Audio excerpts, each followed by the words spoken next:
1 in the charts. Fantastic. It'll be freezing this Christmas. It already is. That is seriously number 1. And the man who put it there, Mr. Chris Middleton, joins us now. Chris, good evening.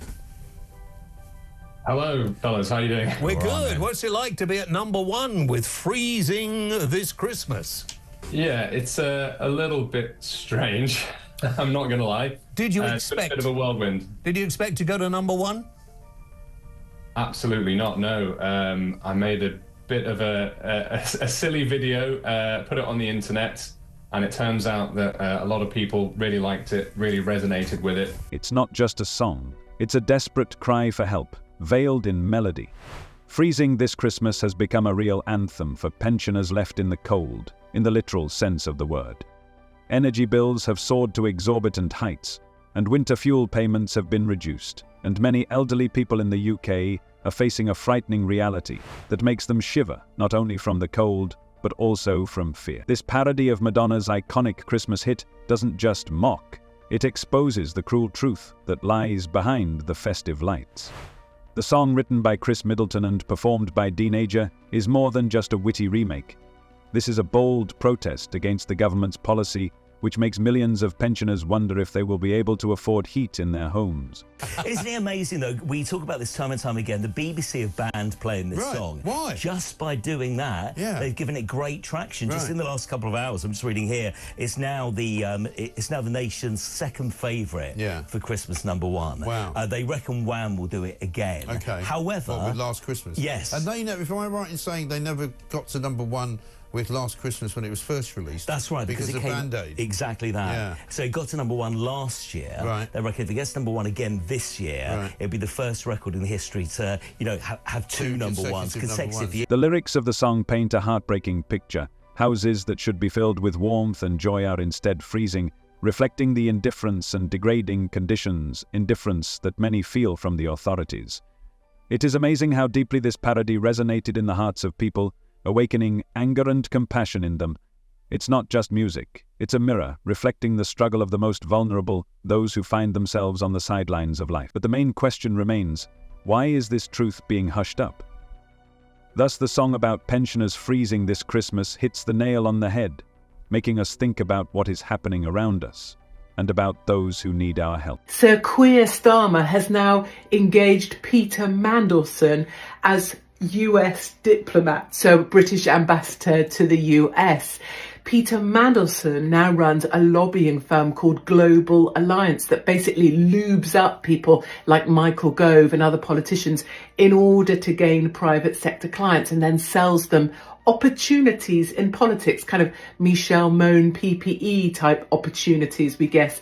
Bear in mind, Peter Mandelson had to resign twice because he's a snake and a charlatan. Best that someone let Trump know. You might think that it would cause a powerful national response, but instead of drawing attention to an important issue, the mainstream media, including the BBC, treated it with cold indifference, completely ignoring it and refusing to even mention it.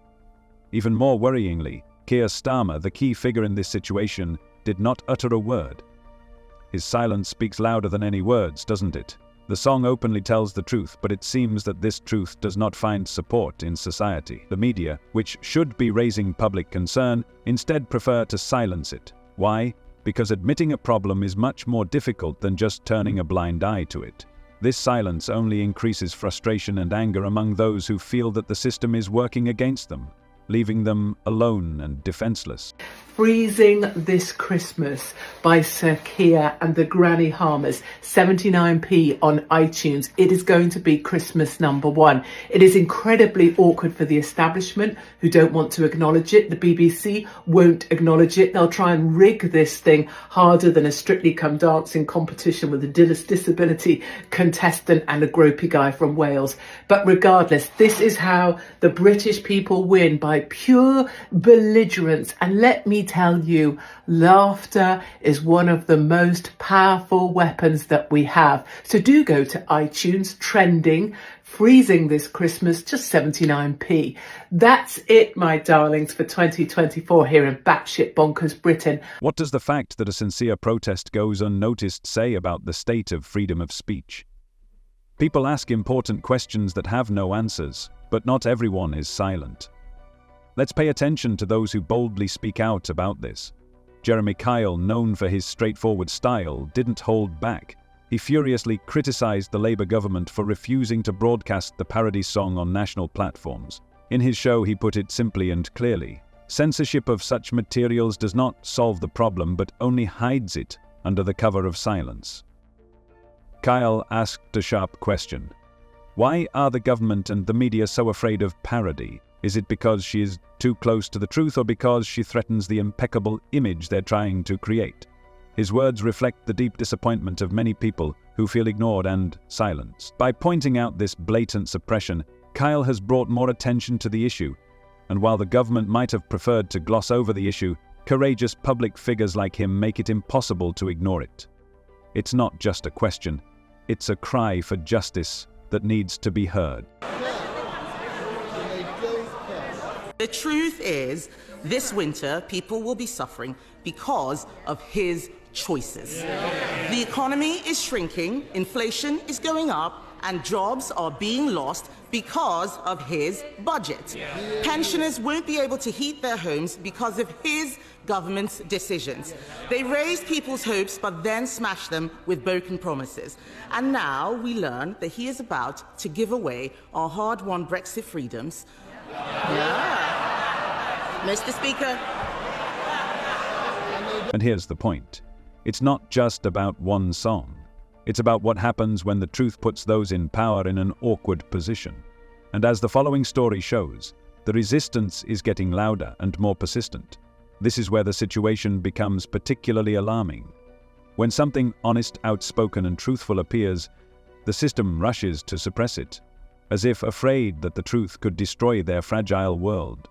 The government, with the support of major media outlets such as the BBC, decides what the public should see or hear and what not.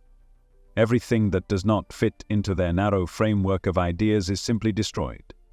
This is not an isolated case, but part of a growing trend where the unpleasant truth is being hushed up, no matter how urgent or serious the problem is. When the media, which should serve the public interest, begin to protect those in power, it raises deep doubts about their authority and undermines public confidence. Well, I mean, in truth, the reason that I made it in the first place was just because I sort of came up with the concept of it. I like the original song a lot. It's my favorite Christmas song. I thought of the idea, I think, after I saw something on X about someone doing a Christmas #1 to help the pensioners about the winter fuel cut. And the idea just came to my head and it sort of stuck there, the tagline, you know, freezing this Christmas. And then over the course of the next day, I kind of just wrote the lyrics in my head. Yeah. Came up with it, thought it was a good idea. And I thought, you know what, there is something here. Let's release it and try and raise a bit of money for charity, basically. To outside observers, this looks like a coordinated attempt to control the narrative. The audience is starting to wonder, if even something as harmless as a parody song can't get on the air, what else is hiding from us? But one man did not stand aside and decided to take the situation into his own hands, and his brave act at the BBC headquarters became a real challenge that cannot be ignored.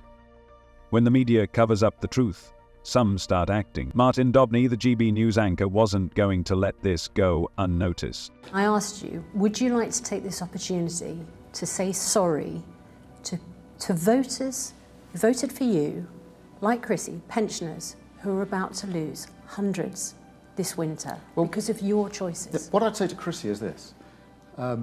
I absolutely promised that we would stabilise the economy to make sure we never had the economy getting out of control again.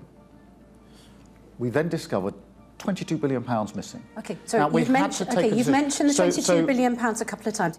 Just because I've asked you a couple of times and you have just skirted round it, would you like to say sorry? The people who should be saying sorry are the last government who left a hole of £22 billion. And they should be sorry for that. They should apologise for that. You're not going to apologise? I've come in to fix the mess, fix the problems, and that's tough, really tough decision. Christmas faded into the background, and he stood right in front of the BBC headquarters with a loudspeaker, playing a song for everyone to hear. It was not just a promotional action. It was a powerful statement, full of determination and courage. Dobney's idea was clear.